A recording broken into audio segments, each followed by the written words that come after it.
नमस्कार मित्रांनो, राज्याच्या 2024 व 25 वर्षाच्या एकूण खर्चासाठी 6,522 कोटी रुपयाची तरतूद असलेले अंतिम अर्थसंकल्प उपमुख्यमंत्री तथा अर्थमंत्री अजित पवार यांनी आज विधानसभेत सादर केला आहे. तर अर्थसंकल्पामध्ये 4,98,758 कोटी रुपये महसुली जमा आणि 5,08,492 कोटी रुपये महसुली खर्च दाखवण्यात आला. महसुली तूट 9,734 कोटी रुपयाची तर राजकोषीय तूट 99,288 कोटी रुपयाची अंदाजित करण्यात आलेली आहे. या अर्थसंकल्पात 4 महिन्याचे लेखानुदान मजुरांसाठी ठेवण्यात आलेले आहे. उपमुख्यमंत्र्यांनी विधानसभेत सादर केलेल्या अंतरिम अर्थसंकल्पात कार्यक्रम खर्चाकरिता नियोजित विभागात 9,193 कोटी रुपये, रोजगार हमी योजनेसाठी 2,204 कोटी रुपये, मराठी विभागासाठी 71 कोटी रुपये नियतव्य मंजूर करण्यात आला आहे. जिल्हा वार्षिक योजनेअंतर्गत 18,165 कोटी रुपयाची तरतूद करण्यात आली आहे. राज्याची वार्षिक योजना 1,92,000 कोटी रुपयाची आहे.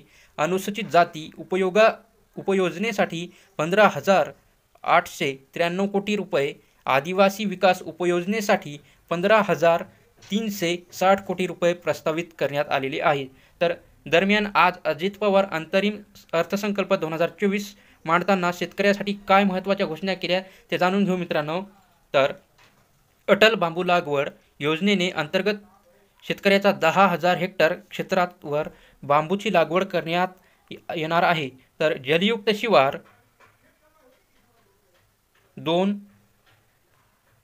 5,700 गावांना 1,59,886 कामांना मंजुरी देण्यात आलेली आहे. तर पर्यावरण व वातावरणीय बदल विभागास 235 कोटी, वन विभागास 2,507 कोटी, मृदा व जलसंधारण विभागास 4,247 कोटी रुपयाचा निधी प्रस्तावित करण्यात आलेला आहे. तर सौर ऊर्जेसाठी काय केलं ते बघू अर्थसंकल्पात. सन 2030 पर्यंत एकूण ऊर्जा निर्मितीपैकी 40% ऊर्जा अपारंपरिक पद्धतीने निर्माण करण्याचे उद्दिष्ट राज्यात रूफटॉप सोलर योजना राबवण्यात येत असून केंद्र शासनाची पंतप्रधानमंत्री सूर्यघर मोफत वीज योजनेअंतर्गत सोलार पॅनल बसवण्यासाठी 78,000 मर्यादेपर्यंत अनुदान देण्यात येणार आहे. तर ग्राहकांना 300 युनिटपर्यंत वीज मोफत भेटणार आहे. तर सौर अंतर्गत 7,000 मेगावॅट ऊर्जा निर्मितीचे उद्दिष्ट गाठण्याचे नियोजन करण्यात आलेले आहे. तर शेतकऱ्याला दिवसा वीज मिळणार आहे. मागेल त्याला सौर पंप ही नवीन योजना सुरू करण्यात आलेली आहे. या योजनेअंतर्गत 5,50,000 नवीन सौर कृषी पंप बसवण्यात येणार आहे. तर यावर्षी 1,00,000 सौर पंप स्थापनेचे उद्दिष्ट असून त्यापैकी 78,757 पंप आतापर्यंत बसवण्यात आलेले आहेत. तर उपसा सिंचन योजनेअंतर्गत ग्राहकांना सवलतीस 1 वर्ष मुदतवाढ, वीज सेवा उपलब्ध नसलेल्या राज्यातील 1,000 अंगणवाडी केंद्रांना सौर ऊर्जा संच मिळणार आहे. तर वन्य प्राण्यांमुळे होणाऱ्या शेतीच्या नुकसानाला आळा घालण्यासाठी डॉक्टर श्यामाप्रसाद मुखर्जी जनविकास योजना अंतर्गत शेतकऱ्यांना सौर ऊर्जा कुंपणासाठी मिळणार आहे अनुदान. तर नमो शेतकरी महासन्मान निधी योजनेसाठी काय केलं आहे ते बघू. 84,57,000 शेतकरी कुटुंबांना पहिल्या हप्त्याचे 1,691 कोटी 47 लाख रुपये अनुदान देण्यात आलेले आहे. तर 1 रुपयात पीक विमा योजनेतून 50 लाख शेतकरी अर्जदारांना 2,268 कोटी व 43 लाख रुपये विमा रक्कम अदा करण्यात आलेली आहे. तर पशुधन विभागाअंतर्गत काय निर्णय घेतले ते बघू मित्रांनो. पशुधन अभियानाअंतर्गत शेळी, मेंढी, वराह, कुक्कुट व वैरण विषयक योजनांचा लाभ तुपालकांना मिळावा यासाठी 129 प्रकल्पाचा प्रस्ताव केंद्र सरकारला पाठवण्यात आलेला आहे. यानंतर येणार आहेत ह्या योजना. तर यावर्षी कार्यक्रम खर्चासाठी कृषी विभागास 3,650 कोटी, पशुसंवर्धन व दुग्ध विकास व मत्स्य व्यवसाय विभाग विभागास 555 कोटी व फलोत्पादन विभागास 708 कोटी रुपयाचा निधी प्रस्तावित करण्यात येणार आहे। तर शेतकऱ्यांना दुष्काळात सवलत भेटणार आहे ती बघू मित्रांनो। यंदा राज्यातील 40 तालुक्यात दुष्काळ।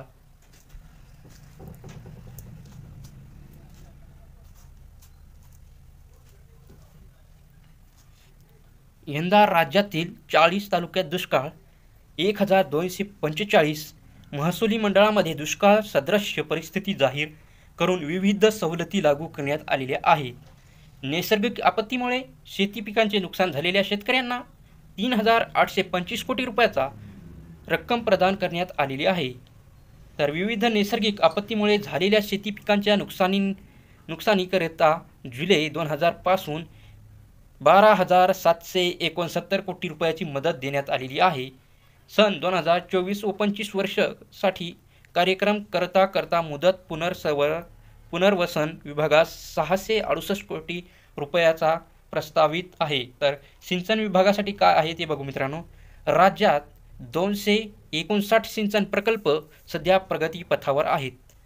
त्यापैकी 39 प्रकल्पाची कामे पूर्ण होऊन 2,34,000 हेक्टर जमीन सिंचन क्षमता निर्माण होणार आहे।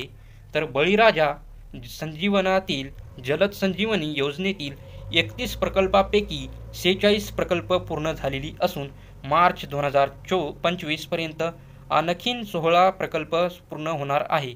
तर कोल्हापूर सांगली जिल्ह्यात पूर्व इतर नैसर्गिक आपत्तीमुळे वारंवार होणारे नुकसान टाळण्यासाठी जागतिक बँक सहाय्यक 3,200 कोटी रुपये किमतीचा प्रकल्प राबविण्यात येणार आहे। तर महाराष्ट्र सिंचन सुधारणा कार्यक्रमाअंतर्गत येत्या 3 वर्षात राज्यातील 25 वर्षे होऊन जुन्या प्रकल्पाची दुरुस्ती व 75 अपूर्ण सिंचन प्रकल्प पूर्ण करण्यात येतील। याद्वारे 3,55,000 हेक्टरी सिंचन क्षमतेच्या व 33 TMC पाणीसाठा निर्माण होईल। यासाठी 15,000 कोटी रुपयाचा खर्च प्रस्तावित आहे। तर विदर्भातील सिंचनाचा अनुशेष दूर करण्यासाठी 2,000 कोटी रुपयाची तरतूद करण्यात येईल। दारिद्र्य रेषेखालील शेतमजुरांना काय घोषणा दिली आहे ते बघू मित्रांनो। दारिद्र्य रेषेखालील भूमिहीन शेतमजुरांना उत्पन्नाच्या कायमस्वरूपी साधन उपलब्ध व्हावे यासाठी कर्मवीर दादासाहेब गायकवाड सबलीकरण व स्वाभिमान योजनेतून शेत जमिनीचे वाटप करण्यात येत आहे। स्थलांतरित ऊसतोड मजुरांना मुलांसाठी संत भगवान बाबा शासकीय वसतिगृह योजना देण्यात येणार आहे। तर लाभार्थ्यांसाठी तृतीय पंथी घटकातील लाभार्थ्यांसाठी बीज भांडवल योजना सुरू करण्यात येणार आहे। पंडित दीनदयाळ उपाध्याय घरकुल योजनेअंतर्गत भूमिहीन लाभार्थ्यांना जागा खरेदी करण्यासाठी 50,000 रुपयाहून 1,00,000 रुपये आता देण्यात येणार आहेत। तर संशोधन, आरोग्य, कृषी विकास, कौशल्य विकास व हवामान या क्षेत्रामध्ये Google, Infosys, Birmingham, British council, UNICEF अशा नामांकित संस्थांशी सामंजस्य करार केलेला आहे। तर महाराष्ट्र ड्रोन मशीन राबवण्याची मान्यता देण्यात आलेली आहे। सध्या 13 ठिकाणी जिल्हास्तरीय तर 6 ठिकाणी विभागीय ड्रोन केंद्र स्थापन करण्यात येणार आहेत। या प्रकल्पाच्या पहिल्या 5 वर्षाच्या अंमलबजावणीसाठी 238 कोटी 63 लाख रुपये अंदाजित खर्चास मान्यता देण्यात आलेली आहे। मुंबई वरळी येथे आधुनिक प्रशिक्षण व कौशल्य विकास भवन उभारण्यास करता उच्च व तंत्र शिक्षण विभागास 2,098 कोटी रुपये तर शालेय शिक्षण विभागास 2,959 कोटी प्रस्तावित करण्यात येणार आहे। तर ही माहिती तुम्हाला चांगली वाटली असेल तर आमच्या चॅनलला सबस्क्राईब करा। धन्यवाद।